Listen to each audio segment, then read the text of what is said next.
The views and opinions expressed in this podcast are simply that, opinions. All are presumed innocent until proven otherwise in a court of law. Sensitive topics are discussed. Discretion is advised.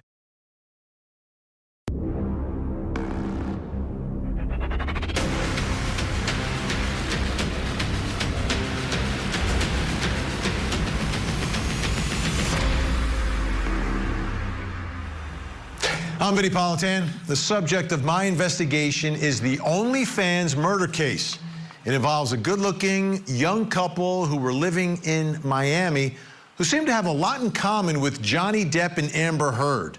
A passionate but violent relationship.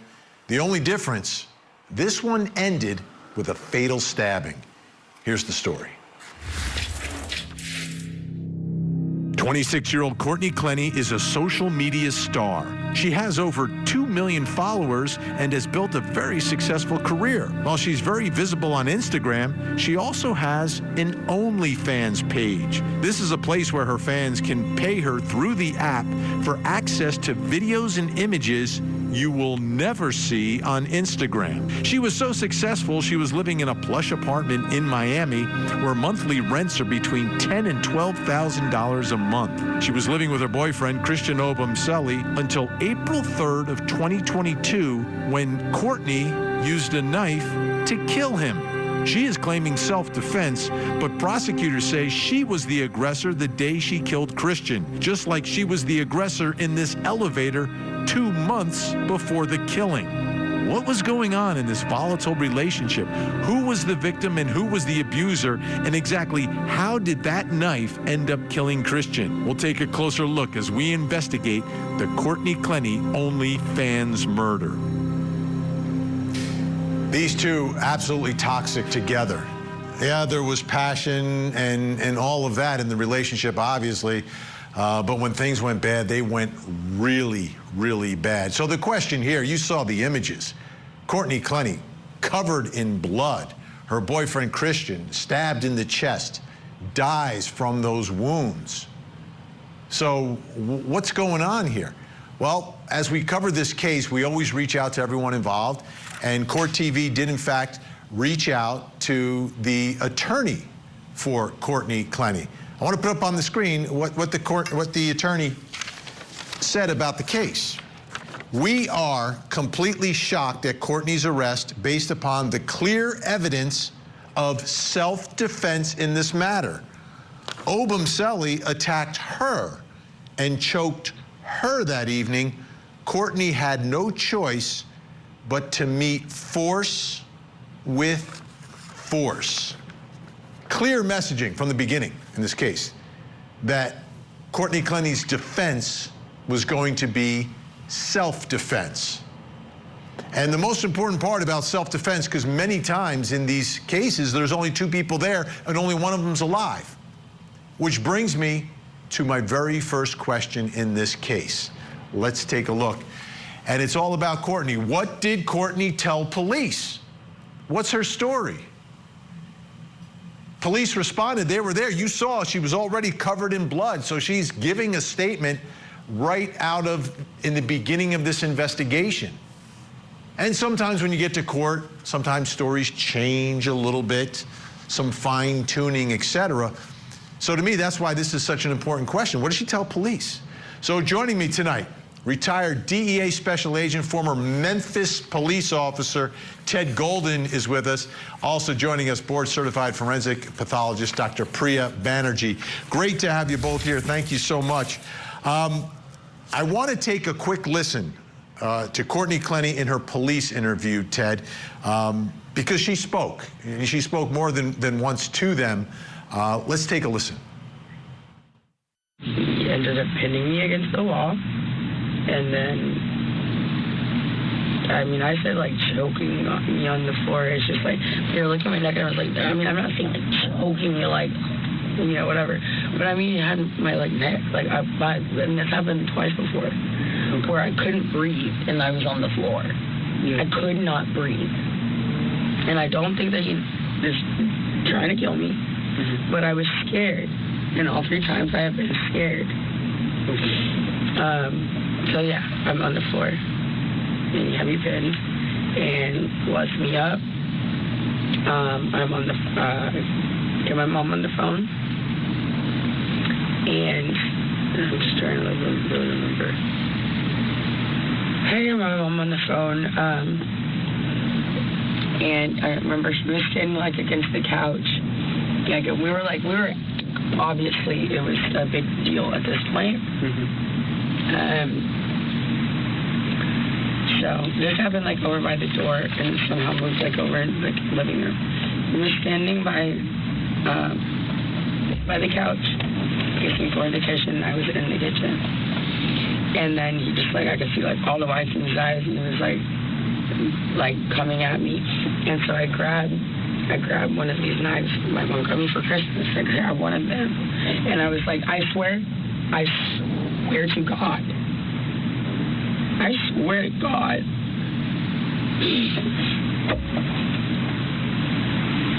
It was just I grab and be like, don't come anywhere closer to me. Because earlier, that happened 2 other times I couldn't breathe. I'm sorry. I couldn't breathe. And it's very scary. And I just think just like this kind of thing where I was saying, do you know if he's okay? If he's choking me and he's angry enough, he might this is different, I think. But if he's choking me or pinning me or something and I can't breathe, he might go too long. So I grab my knife and I said, don't come anywhere closer to me. I had absolutely no intention of using it. I'm on the phone with my mom, and he's coming at me like he's going to grab either the phone or the knife or something. And so I was just I was like, don't come any closer. It's coming at me, and I threw it. All right, Ted, what she's describing there is being the victim of an attack. It's a messy scene inside that apartment. How do investigators approach this? How do you figure, getting her story, how do you figure out if her story makes sense, if she's telling the truth? What's the process that you have to go through, and what does it take to come to a determination of whether or not this is the self-defense she's describing? I'm assuming that this is right after the incident occurred. I would get her checked to see if she had any drugs and narcotics in her system. Her speech is slurred. Her attitude is a little bit jumpy. Her conversation is inconsistent. She's repeating herself. So definitely would have checked to see what she had in her system. And then, of course, past behavior also determines present behavior. And given that there's several instances that occurred before, I definitely would look at the previous reports to determine, who was the aggressor in the past and what were the consequences. Dr. Priya Banerjee, I want to play this from Dr. Kenneth Hutchins, the medical examiner, describing the wound in this case. Based on the same observations, does it support that at least 8 to 12 pounds of force would have been used in order to create that damage? In general, yes. Now, based on the information you received that the defendant was alleged to have thrown this knife, do your observations support that? I'm not an expert in knife throwing. If the person who supposedly did this is an expert knife thrower and the knife is the type of knife that you can throw, I guess that could have happened. All right, Dr. Priya Banerjee, we heard her story, and at the end she says, I threw the knife. Does that make sense to you? How do you investigate through the autopsy to figure out what it took to take the life of Christian Obumseli? So, yeah, there's no accurate way, even from an autopsy, to say, it's going to take this much force. Obviously, that's not an experiment we can do. But you really need to put it into context. She is very erratic. And I deal with strangulation, non-fatal strangulation victims a lot. And she's very agitated, but she doesn't seem to have any injuries. Usually when you're strangled, you don't have a breathing issue. It's more of a blackout issue, right? So you're more like you're going to black out first physiologically as compared to an airway collapse. So that I can't breathe, that's often a misrepresentation of what's going on. So her story is flawed. And then I want to see what's injured in him. Does he have broken nails, evidence of a fight, any scratches on him, you know, anything, because he's supposedly going after her. We always take fingernails for that reason, but we know they live together. So the DNA is only mildly helpful. Ted Golden, how important is the scene itself? We were seeing images inside of that apartment, that $10,000 a month apartment in Miami. What are your thoughts there about the analysis of that and what story it could tell you? Actually, the blood tells you a lot. Where is it? Where does it trail to? Where did it start from? How many times was he stabbed? Like she said earlier, does he have any physical injuries to his hands where he might have been trying to prevent her from stabbing him? What position was the body in? Was he on his face or was he on his back? Where was the knife? Has she pulled the knife out, or was it still inside his body? All those things are critical to determine, you know, if what she's saying is true. And then, of course, the proximity of the knife to where she said she was. So you're on the cell phone, you're calling your mom, you're struggling with this guy who's strangling you, but at the same time, you could reach over and grab a knife from the kitchen, I'm assuming, and you're able to push this knife, throw this knife and strike a grown man. Now, my own personal experience, having witnessed someone having a knife thrown at them and hitting them, it's only going to penetrate so far. As a matter of fact, the guy that I saw got stabbed when the knife was thrown. He pulled the knife out of his leg and chased the guy who threw the knife at him. So all that would have to be taken into account. And given the pictures I'm seeing right now, it looks like there's more to it than what she's saying. Dr. Banerjee, the subclavian artery is what was punctured here by the knife. What happens to a body when that happens? Great question. So that is one of the major arteries that runs, or artery, it was artery, right? Not vein. Either way, those are major vessels. You can see I'm putting my two fingers at the clavicle, my collarbone, and they run right from the shoulder under the collarbone. Oftentimes we use it in the hospital to put a catheter there because it's such a large vessel that you can get a lot of fluids, medicines in. So obviously if either of those or both vessels are lacerated or torn completely because of the stab wound, you're going to bleed to death, which is very consistent with the crime scene film. Dr. Priya Banerjee, Ted Golden, appreciate your insight and expertise. Thank you so much. Coming up next, where did she go after the stabbing? Come on, Courtney. Okay. I need to go to the hospital. I have to.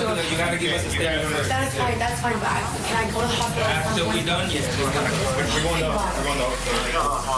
Can I stay by? Can I stay by the minute? I'll be right back, boys. I'll be right back, okay? Now, back to the Court TV podcast. I was on the phone with her while I was trying to get my court. So if you can go in there and see Laura, she will come and get them. Let's go.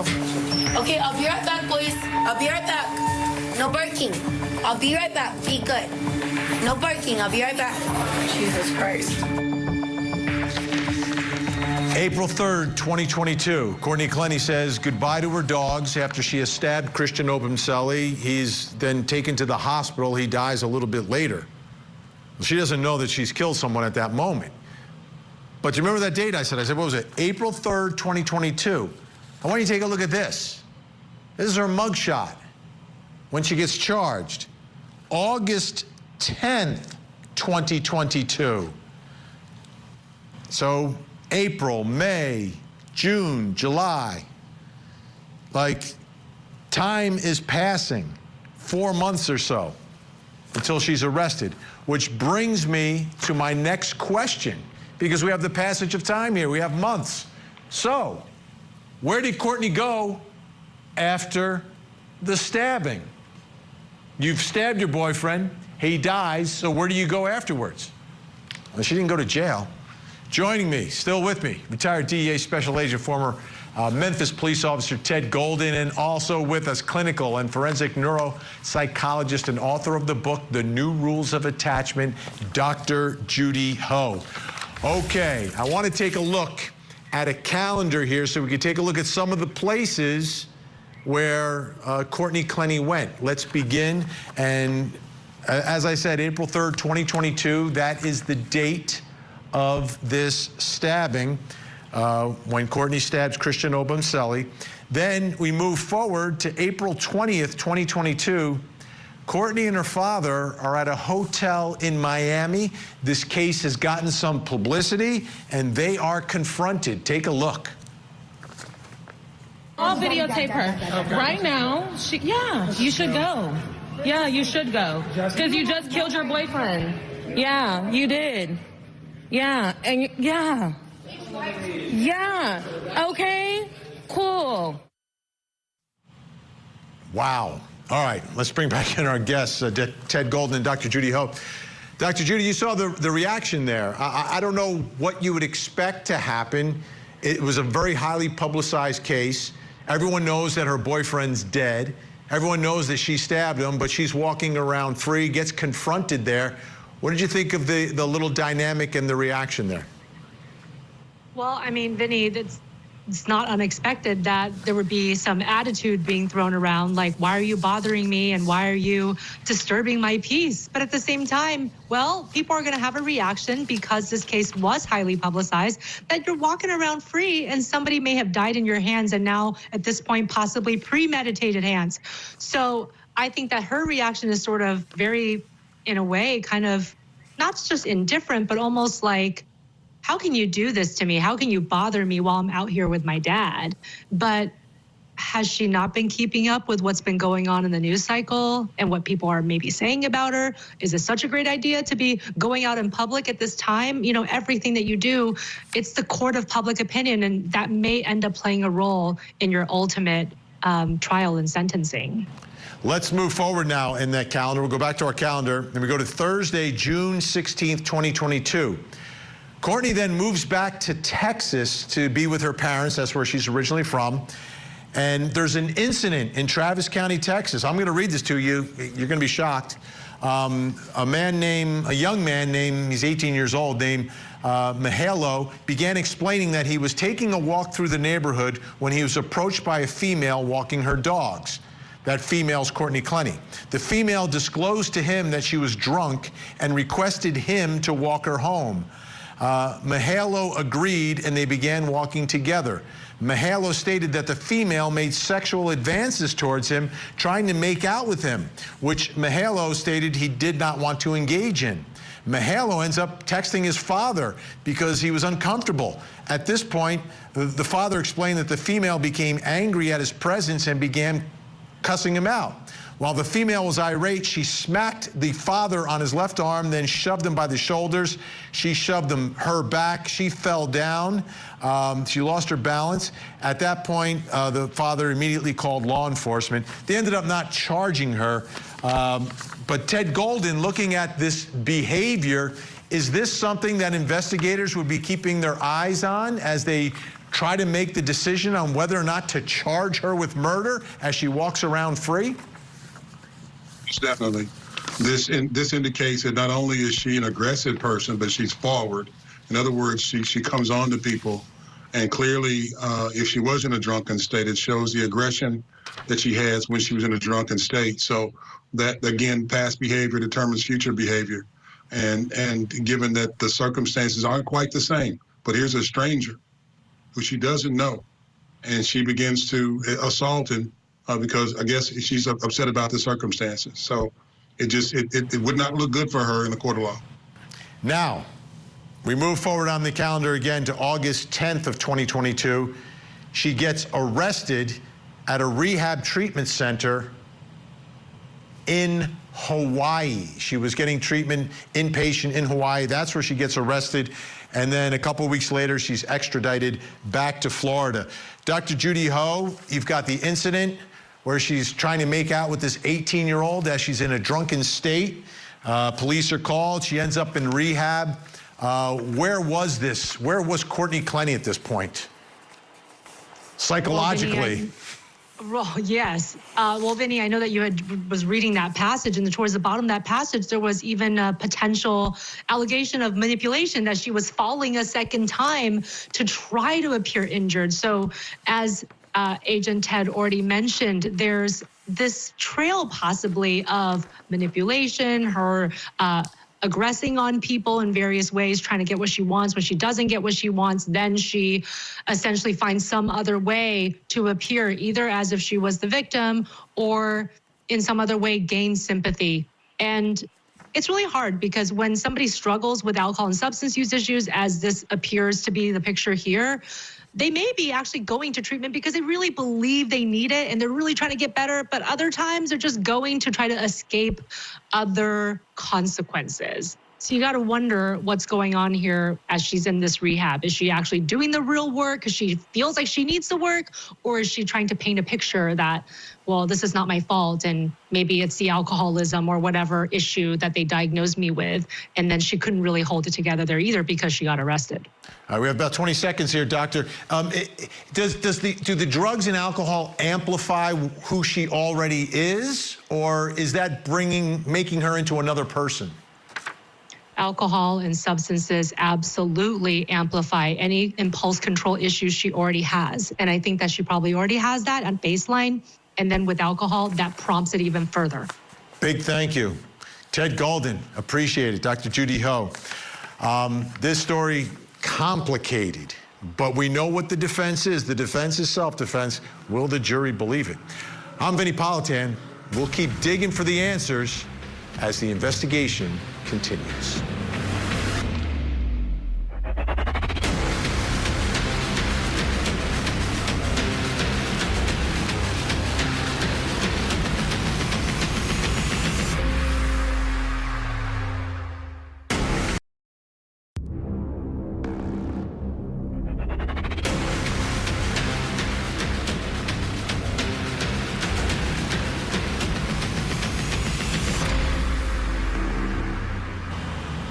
I'm Vinnie Politan. We continue our investigation of the OnlyFans murder case.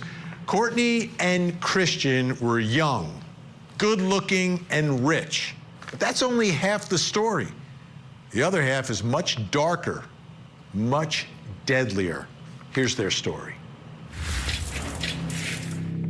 Courtney Clenney and her boyfriend, Christian Obumseli, were living a fast life. Money, fame, sex, and drugs. Courtney was making tons of money taking off her clothes and performing sexual activity on a subscription website called OnlyFans. Sometimes Christian would get in the act as well. They were living in the trendiest, most expensive section of Miami, but things were not going so well behind the scenes. Jealousy, arguments, and domestic violence fueled a toxic relationship that ended when Courtney put a knife into Christian's chest. She's claiming self-defense, but prosecutors say it is murder. This is a case with a lot of video recordings and audio recordings and text messages between these two. So as we investigated, we're going to get a pretty good idea of some of the things that were happening in this relationship. Usually these things happen behind closed doors. In their case, sometimes behind closed doors, but on video. Other times in front of other people as well. Here's one incident. This is the day before the stabbing. Police respond to the apartment, the condo complex where they're living. Courtney is in the lobby with police. Take a listen to what she's saying. So what do you want? I want to be like, I want to be like exonerated, I guess, of like anything wrong. And I want him, okay, the police are here. I want a restraining order against Christian Obumseli. She's asking for a restraining order. She's there in the lobby saying, I want a restraining order against Christian Obumseli. Well, that's not something that's issued by police, but that's what the conversation was about the day before the stabbing. Which brings me to my next question. In this toxic relationship, who was the aggressor in the relationship? Was it Courtney going after Christian, or Christian going after Courtney? What exactly was going on here? Let's bring in our guest joining us, clinical and forensic neuropsychologist Dr. Judy Ho, and psychiatrist and forensics expert Dr. Yalda Safai. Great to have you both here. All right, Dr. Safai, I'll begin with you. The restraining order. She's asking for it a day beforehand. What do you think, what are you gleaning from this relationship if she's the one complaining the day before she puts a knife into his chest? Can we trust the words of someone who is looking for a restraining order? Look, it's not always so black and white. I mean, I work in corrections, and I've seen many, many cases of both aggressors and victims being arrested for domestic violence disputes and being incarcerated as a result. It's not always obvious who the aggressor and who the victim is. It seems like they had a troubled relationship. It seems like, and we don't know 100%, that she was a victim of domestic violence. And I've seen this over and over again. Oftentimes victims become aggressors eventually. If they tolerate the abuse for a long time, they eventually take matters into their own hands, or they snap, or they feel like they've had enough. This is not an isolated incident, and this kind of thing happens all the time. And what's fascinating, Dr. Judy Ho, is this is the day before the stabbing. Now, we've seen other videos that have been released, including this one. Let's take a look at it. This is in February at their building. This is the elevator that goes directly to their apartment. She gets in by herself. Christian follows her in, and now we see what happens here. She's the one on video asking for the restraining order, but in many of these videos and text messages that we have uncovered, he's the one getting the brunt of it, Dr. Judy.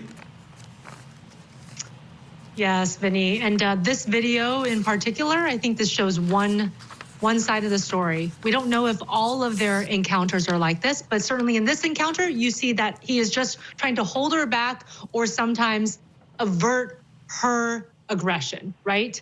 But as Dr. Safai pointed out, oftentimes there's mutual physical abuse at some point in the relationship.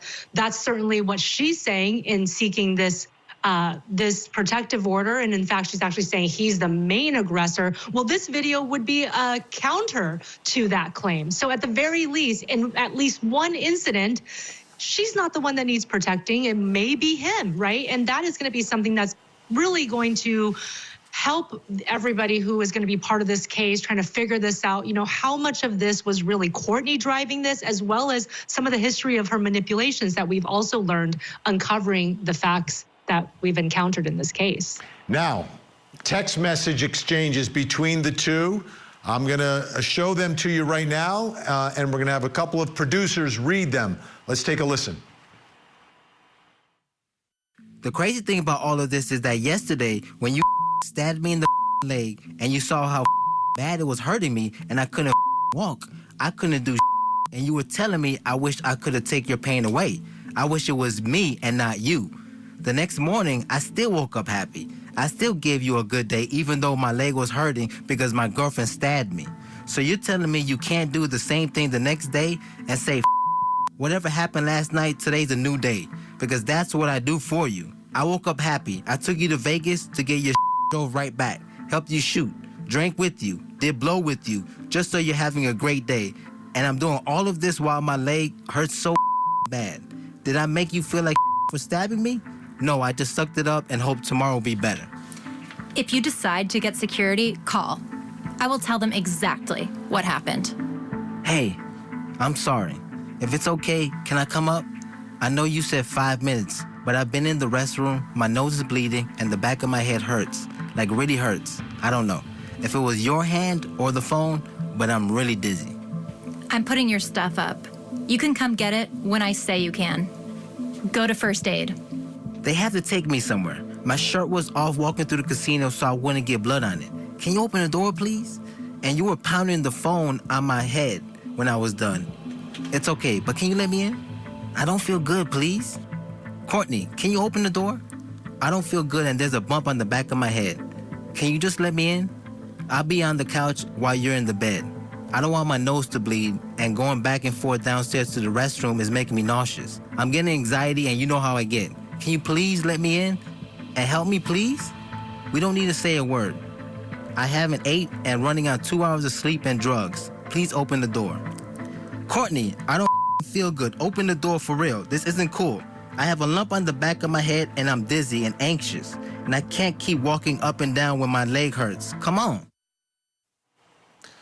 Okay, Dr. Yalda Safai, what are you taking away from this relationship, from that exchange? I mean, apparently she stabbed him another time.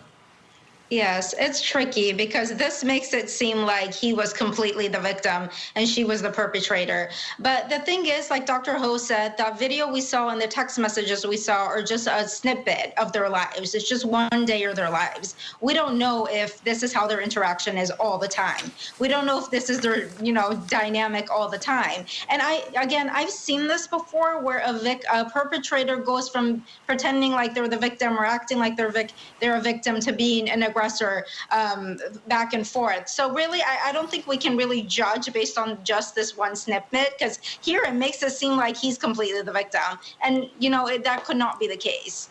Like they say in the commercials, Dr. Judy Ho, but wait, there's more. I have one more for you here. This is out in Vegas. Have some body cam video of Christian and Courtney because police were called.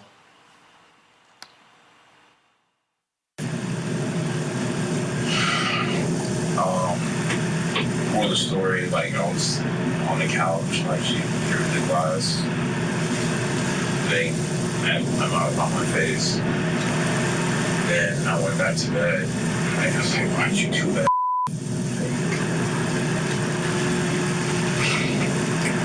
Okay, I go to the bed. I understand that she was mad, but I wasn't doing anything. I was on the couch. Do you remember throwing the glass? No, you don't. But that sounds like me, so.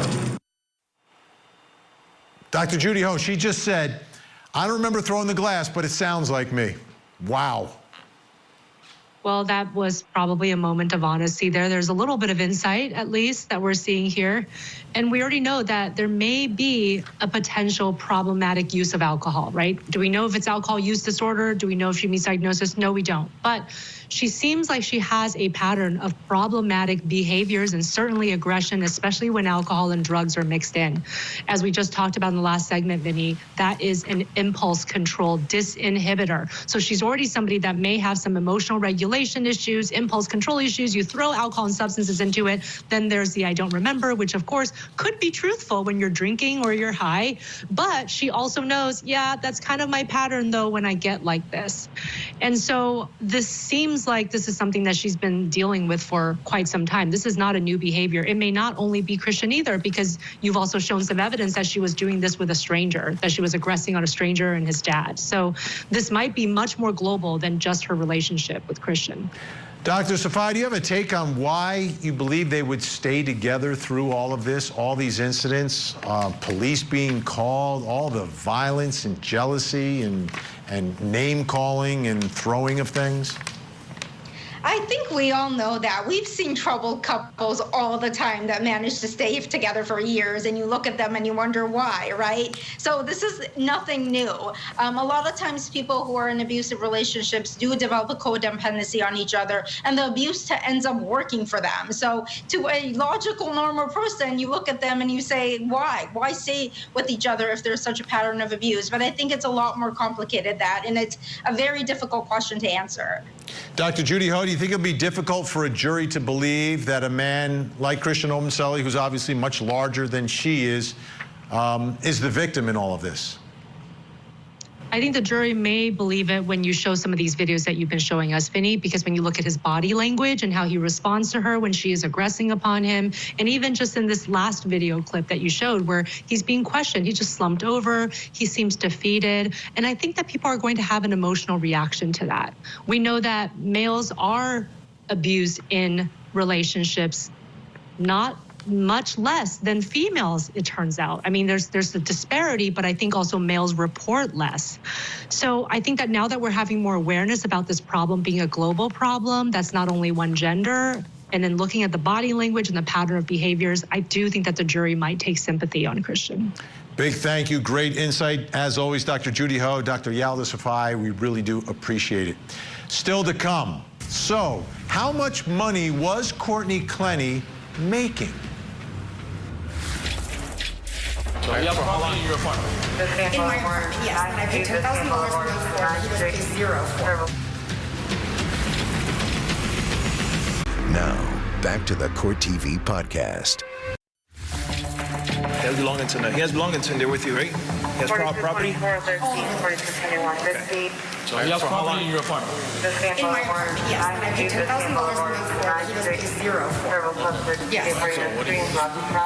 So I will have, I really, like, I will happily, I don't care what happens. I don't want to ever. Courtney, let me ask you this, bro. It's clear that Courtney Clenney in that relationship was the breadwinner. $10,000 a month in rent down in Miami. Nice place. It wasn't huge, but it was in like the trendiest spot you could be, right on the water.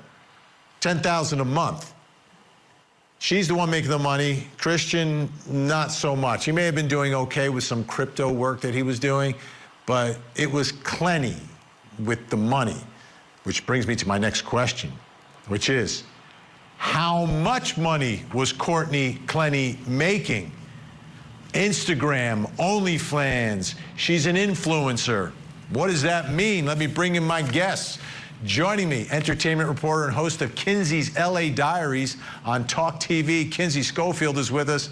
Also joining us, former head prosecutor, New Jersey County Prosecutor's Office, partner at Bianchi Law Group, and a New Jersey Supreme Court criminal trial attorney, Bob Bianchi, who's been covering the story as well. Great to have you both here. Kinsey, give me the skinny here. Millions of followers. She's an influencer. OnlyFans as well. How much money could she make? Do we know how much she was making?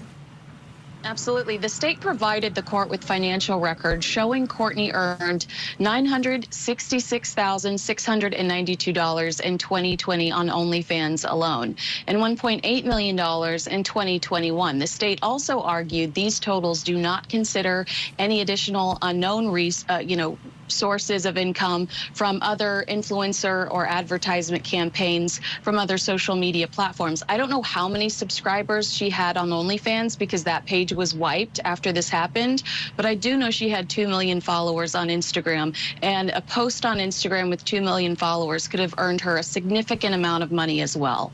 So this makes sense to you in the world of social media influence that you're making 7 figures. It's crazy. I know it's crazy, but if you seriously consider what's happening in Hollywood right now, it's become kind of a shortcut here in Hollywood. You see, like, Baywatch stars that are quitting acting, stopping auditions, and just making their money on OnlyFans. One of the stars of The Sopranos said that her house was in foreclosure. She got her house out of foreclosure in 5 minutes after signing up for OnlyFans and starting to post content. Wow. Wow. All right, Bob Bianchi, let me ask you, as a prosecutor, now you've got a defendant with lots of money, lots of resources. How does that change the game? Doesn't change it at all. I think, in fact, I'm going to try to emphasize that as a prosecutor to the extent that the court is going to allow me, that this person had everything. They had a lot of money. The things that they were doing aren't necessarily flattering. To the extent that the court's going to allow that to happen, it happens. But of course, listen, Vinny, people that have money can afford good legal representation. So that obviously sets her apart from a lot of other people. But that said, you've got an overwhelming, cascading set of facts, both directly and circumstantially, that no amount of money, in my opinion, is going to get you out of. So, Kinsey, as we evaluate what was happening in this relationship, it seems like the access to this level of money changed their lives to the extent that they're living almost like a fantasy life. I mean, it tells you that money doesn't buy happiness, clearly. It became toxic, and I do think that the fact that she was earning so much more put her in a position of power in some way, and it probably made the victim insecure in some sense. And I'm sure that there was a power struggle sometimes, but she was very confident on social media. She loved herself, and I do think that that was one of the main reasons she was such a successful earner, was because she clearly fancied herself and was very confident. Let's take a listen. Her father was in court talking about the money. Let's take a listen. After April 3rd, Courtney was a mess. I didn't really trust her to handle her finances. One important thing was that her debit card for one of her accounts was not found, and we didn't know who had it or had access to her accounts. So we felt like the prudent thing to do would be to transfer the money into one of our kind of dormant accounts and then safeguard it that way. And then as she needed it, we could use it on her benefit. Well, the first wires were on April 12th of this year. There was one wire for $121,000, one wire for $1,013,000, and then subsequently in May, there was a $50,000 wire as well. Bob, a big issue in this case also before the trial has been the defense and the defendant trying to get out on bond. And this is someone who actually has access to money and could post a bond. How does that work in our system? Are the bonds of people who have money elevated or escalated to make sure that they can't get out? Yeah, that's a great question. I mean, a lot of states are doing things differently. Some states, for example, in New Jersey, doesn't even require money anymore to be posted before you can be released. But in states where bond has to be posted, in other words, you have to come up with money or property in order to secure your release, they're going to look at a number of factors. And of course, the seriousness of the offense is going to be a significant factor. As a former homicide prosecutor, I had no one, not one, zero in all the cases I ever prosecuted that were ever released on bail. They sat in jail sometimes for years because the seriousness of the charge was so grave that the likelihood of their fleeing this jurisdiction was greater. When you compound that to your point, Vinny, that this person has access to money and they don't know where some of this money is, as a prosecutor, I'm going in there and saying, you release them, given the seriousness of the charge, money that either we know about or don't know about increases the likelihood of flight, and therefore there's a reason to keep her in jail pending trial. And I think that she's going to have a very difficult road,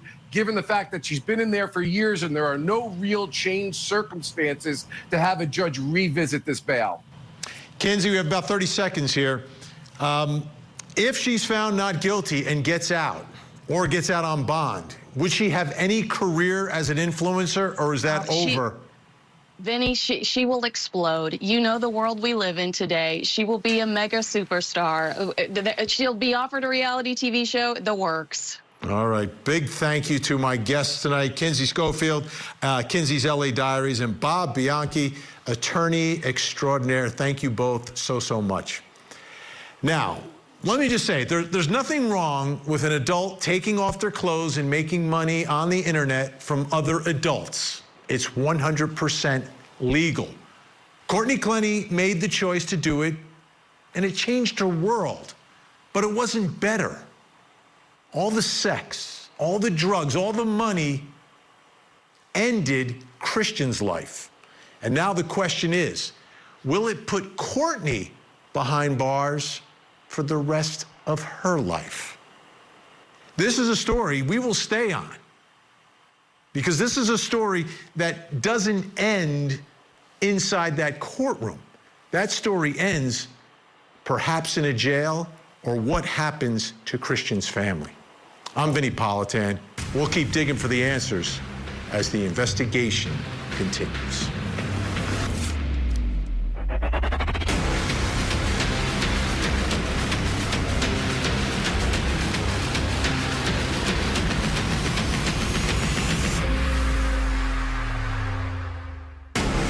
There you have it. If you want to see more in-depth reporting on the latest true crime stories, you can see me every weeknight, 8 p.m. Eastern on Closing Arguments. Thank you so much for downloading.